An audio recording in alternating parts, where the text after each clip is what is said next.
Firstly, let's mention the fact that I have an introduction. So I do an introduction weekend for people.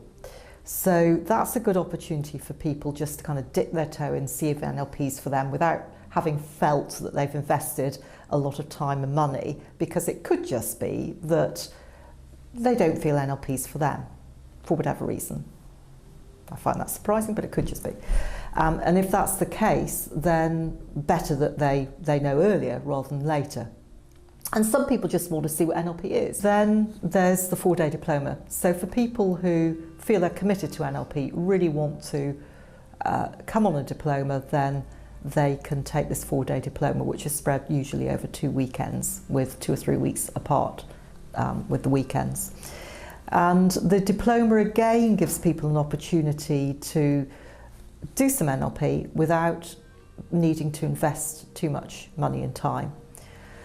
The diploma, as I say, runs over the 4 days and it's accredited through an Opta. So if people do want to get the certificate element, so they've got a nationally recognised certificate, or actually even better, an internationally recognised certificate, then they can go on and answer some questions, some theoretical questions, hand those in to me, I then look those over, and then afterwards, provided the answers are more or less on the right track, then they will be awarded with an Opta certificate, and that's the diploma in NLP. However, unlike a university system where diploma is quite something that you have to work quite a long time for, the diploma with an Opta is the initial step in NLP. Thereafter, people can then go on and take a practitioner, which is a further 6 weekends. And as mentioned before, those 6 weekends are spread over 6 months, with 1 weekend a month. And people then learn much more about NLP, and it's usually after the practitioner that people start mentioning the real benefits that they get. And in addition to that, that's when I really notice the differences in a lot of people. People just learn to let go of things more easily and effortlessly.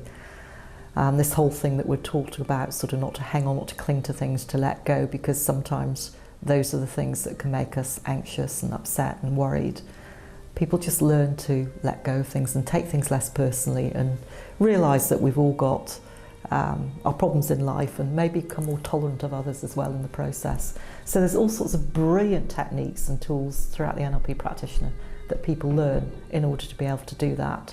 And on the master practitioner, one of the reasons that I call my NLP Integral NLP is that I integrate different modalities into the master practitioner particularly.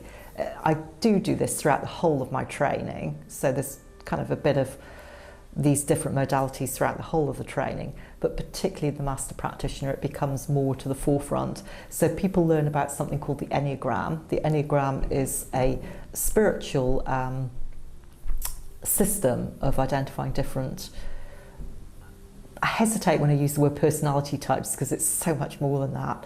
It kind of shows people how they build up defense structures and patterns during childhood, which keep them stuck in certain habits and feelings and thoughts that aren't helpful for them.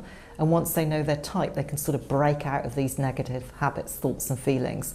It's brilliant at really pinpointing what it is that happened during childhood that people then build up these defences around. And there's these 9 different types of defences that get built up in childhood that come from this thing called the Enneagram.